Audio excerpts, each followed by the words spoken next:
जय हिंद दोस्तों। नमस्कार।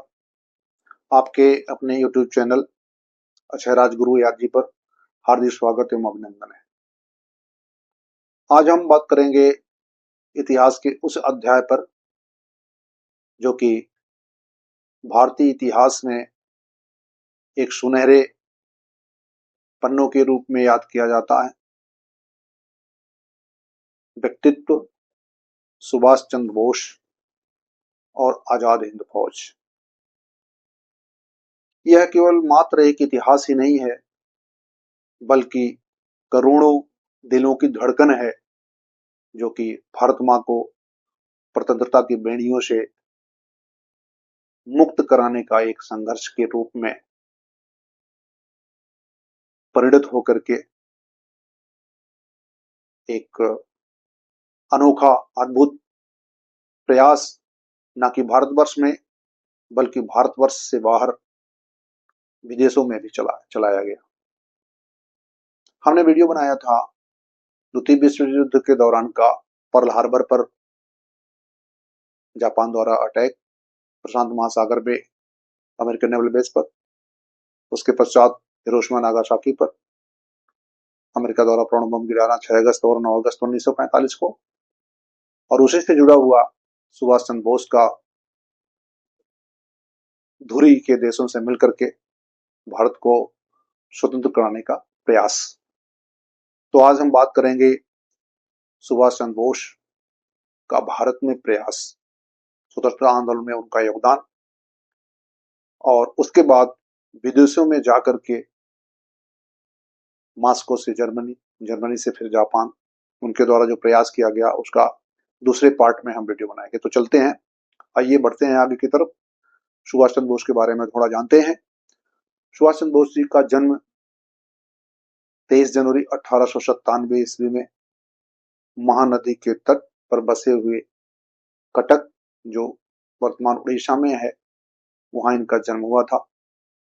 पिता जानकी दास बोस जी नगर के प्रसिद्ध वकील थे, माता प्रभावती देवी थी। कभी कभी आता है कि उड़ीसा और बंगाल में उनका जन्म, तो उसकी तरफ थोड़ा हम जाना चाहेंगे।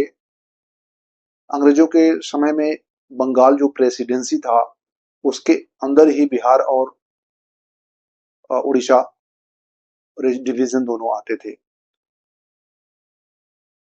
1912 में बंगाल और उड़ीसा को, बंगाल से उड़ीसा और बिहार प्रांत को अलग कर दिया गया था। फिर 1 अप्रैल 1936 में बंगाल से अलग हुए बिहार और उड़ीसा को, दोनों को अलग स्वतंत्र राज्य का दर्जा दे दिया गया था। बिहार और उड़ीसा अलग हो गए थे। लेकिन उस समय जब 1897 सुभाष चंद्र जी का बोस का जन्म हुआ था, उस समय ये दोनों प्रांत बिहार और उड़ीसा बंगाल में थे। इस वजह से मिलता है कि उनका जन्म जो है बंगाल हुआ था। उनके पिता चाहते थे कि सुभाष चंद्र बोस आईसीएस की परीक्षा में भाग लें, तो 1919 में सुभाष चंद्र बोस आईसीएस की तैयारी के लिए लंदन गए और 1920 ईस्वी में वह आईसीएस की परीक्षा में चौथा स्थान प्राप्त किए। 1921 ईस्वी में पुनः उन्होंने ये सोचा कि एक साथ में अंग्रेजों की सेवा और भारत माता की सेवा नहीं हो सकती है, अतः उन्होंने आईसीएस पद से त्यागपत्र दे दिया और गुरुदेव रविन्द्रनाथ टैगोर जी की सलाह पर वो महात्मा गांधी से मिले, क्योंकि महात्मा गांधी से पहले से ही प्रभावित थे सुभाष चंद्र बोस जी। उन्होंने कांग्रेस की सदस्यता ले ली और सीआर दास, चित्तरंजन दास जो है, उनके राजनीतिक गुरु बने। उस समय जब सुभाष चंद्र बोस कांग्रेस की सदस्यता लिए, 1919 में रॉलेट एक्ट, खिलाफत मूवमेंट, जलियांवाला बाग कांड, और तत्काल में उस समय जब सदस्यता ली, उस समय 1920 से प्रारंभ हुआ भारत में असहयोग आंदोलन चल रहा था। असहयोग आंदोलन का लीड कलकत्ता में सीआर दास ही कर रहे थे। सीआर दास के अधीन सुभाष चंद्र बोस महात्मा गांधी जी की सलाह पर कलकत्ता में असहयोग आंदोलन को लीड किया। 1922 में 5 फरवरी में चौरी चौरा कांड हुआ गोरखपुर में, जिसमें उग्र भीड़ ने एक पुलिस थाने को घेर करके उसमें आग लगा दिया, जिसमें कुछ पुलिसकर्मी मारे गए। क्योंकि महात्मा गांधी का ये असहयोग आंदोलन जो था, अंग्रेजों को सहयोग ना करना था, अहिंसक आंदोलन था, और हिंसा हो जाने पर महात्मा गांधी ने ये आंदोलन को वापस ले लिया, असहयोग आंदोलन को। ये इससे सुभाष चंद्र बोस को बहुत सदमा लगा। सुभाष चंद्र बोस जी ने कहा था कि जब आंदोलन अपने परम जोश पर था, ऐसे समय में आंदोलन को वापस ले लेना एक राष्ट्र संकट से कम नहीं है। उस समय CR दास, चित्तरंजन दास और मोतीलाल नेहरू एक स्वराज पार्टी का गठन करते हैं और सुभाष चंद्र बोस को CR दास स्वराज पार्टी का सचिव बनाते हैं। इनका मतलब था कि हम इलेक्शन में भाग लेकर के और परिषद में जाकर के अपने भारतीयों की आवाज को उठाएंगे। जो चंद्रफोड़ सुधार था, जिसके तहत जो है भारतीयों को चुनाव में भाग लेने का अधिकार दिया गया था, तो इन्होंने भाग लेकर के उसमें जाकर के निर्णय किया। स्वराज पार्टी के अंदर सुभाष चंद्र बोस जी ने महत्वपूर्ण काम करते रहे। उस समय 1924 में बंगाल के जब मेयर बने CR दास, तो सुभाष चंद्र बोस को वहां का CEO बनाया गया, चीफ एग्जीक्यूटिव ऑफिसर बनाया गया। उस समय बंगाल में CEO के पद पर रहते हुए सुभाष चंद्र बोस ने सुधारात्मक बहुत कार्य किए। 1925 में CR दास की मृत्यु के बाद 1930 में सुभाष चंद्र बोस कलकत्ता के मेयर बने।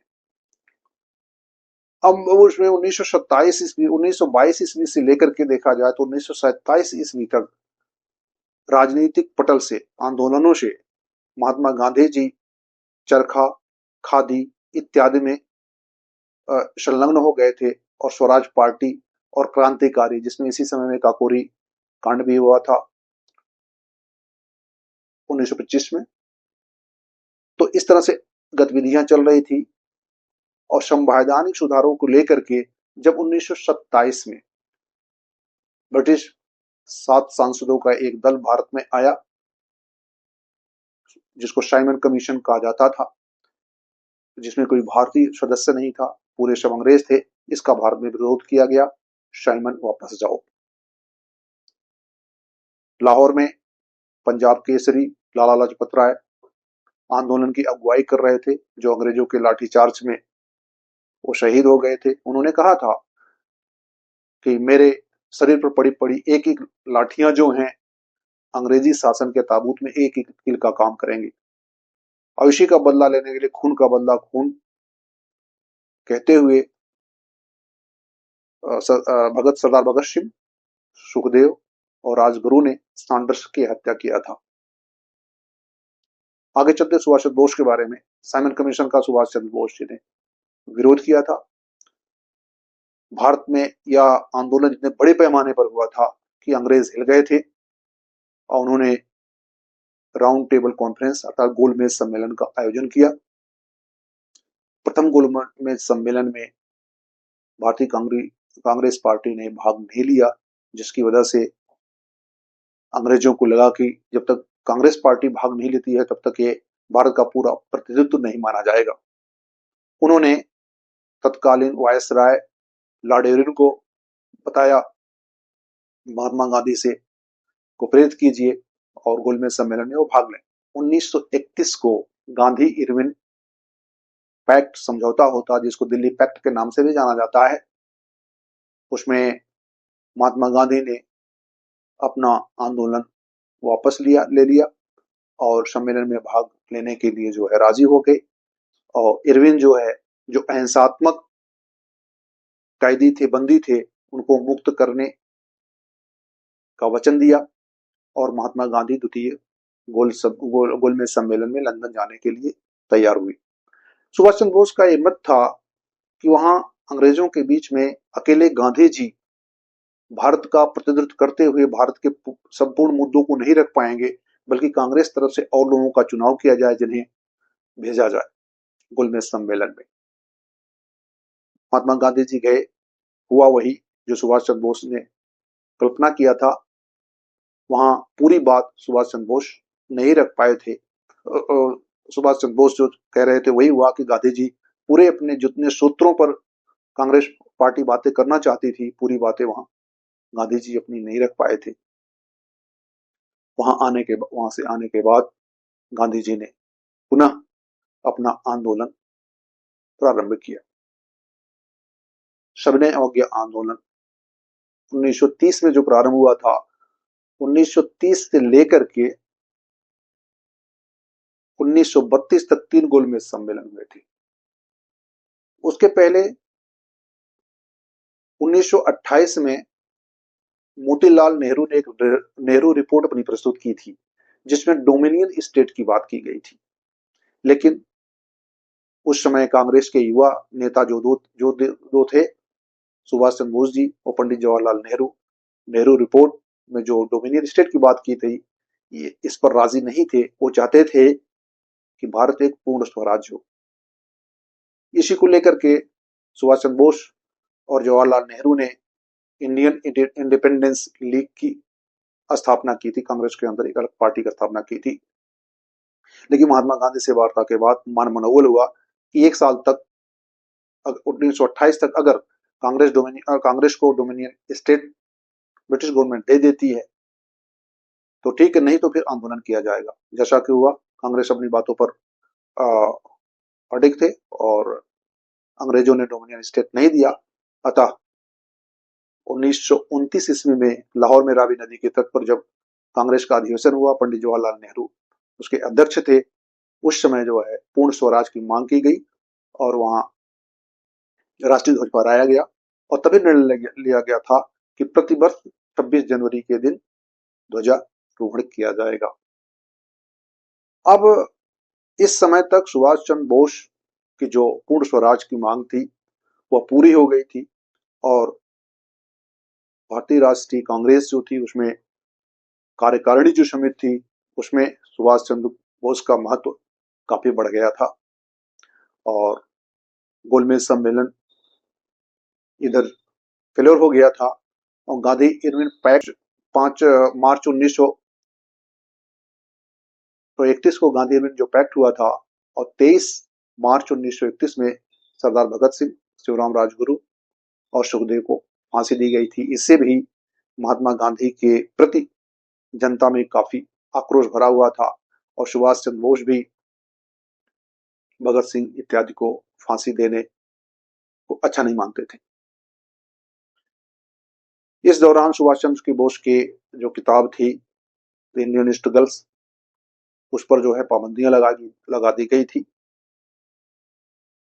1938 में भारतीय राष्ट्रीय कांग्रेस के अध्यक्ष पद का चुनाव हुआ, जिसमें सुभाष चंद्र बोस विजयी रहे और उन्होंने भारतीय राष्ट्रीय कांग्रेस में सुधार लाने के लिए योजना आयोग का गठन किया, जिसके अध्यक्ष पंडित जवाहरलाल नेहरू थे और एक विज्ञान परिषद भी बनाया गया जिसके अध्यक्ष विश्वेश्वरैया थे। अर्थात सुभाष चंद्र बोस भारतीय राष्ट्रीय कांग्रेस में सुधार लाने का प्रयास कर रहे थे। उनका मानना था कि भारतीय राष्ट्रीय कांग्रेस जरूरत पड़ने पर नरम तो रहे, लेकिन आगे वाला जो अंग्रेजों की जिस प्रकार से नीति होती है उसी प्रकार से हमें दोनों रास्ते अपनाने चाहिए।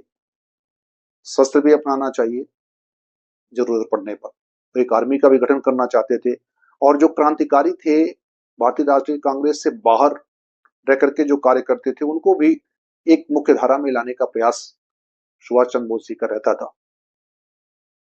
फिर 1938 के बाद 1939 में त्रिपुरी में कांग्रेस के अध्यक्ष पद का चुनाव हुआ, जिसमें महात्मा गांधी जी ने, जो कि सुभाष चंद्र बोस के विचारों से वो उनका विचार नहीं मिलता था, उन्होंने पट्टाभी सीतारामैया को खड़ा किया सुभाष चंद्र बोस जी के खिलाफ में। सुभाष चंद्र बोस जी ने 203 वोट से पट्टाभी सीतारामैया को हराया और कांग्रेस के अध्यक्ष बने। लेकिन महात्मा गांधी जी ने सुभाष चंद्र बोस के कार्यों को में न तो सहयोग दिया और न ही और कांग्रेस के वरिष्ठ नेताओं के द्वारा समर्थन देने के लिए कहा ही। सुभाष चंद्र बोस के सामने समस्या थी, बिना किसी सहयोग के कार्य को कैसे आगे बढ़ाया जा सकता था।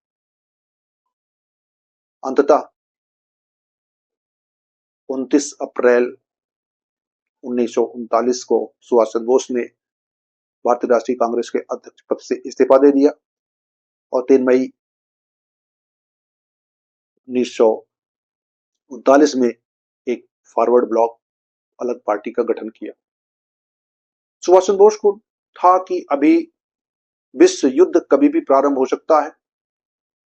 वो समझते थे एक अवसर है, एक चांस है, मौका है भारतवासियों को कि ये जब ब्रिटेन के ऊपर जो है दबाव डालने का। 1940 ईस्वी में सुभाष चंद्र बोस कलकत्ता में एक मूवमेंट का लीड कर रहे थे, जो हालबेल मोन्यूमेंट था वहां का, उसको गिराने के लिए फॉरवर्ड ब्लॉक, जो कि एक तरह से अंग्रेजों ने एक स्मारक के रूप में बनाया हुआ था, उसका मार्च किया। और रामगढ़ में 1940 में भारतीय किसान सभा के साथ मिलकर के मैन मटेरियल और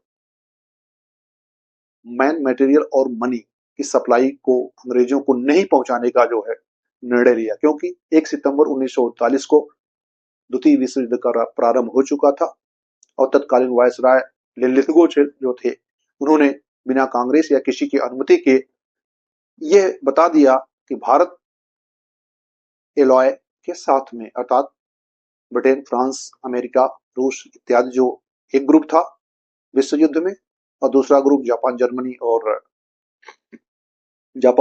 और इटली का था, उसके खिलाफ में भारतीय हमारे साथ में, ऐसा जो है लिलिथगो ने कह दिया था। जबकि सुभाष चंद्र बोस का कहना था कि नहीं, हम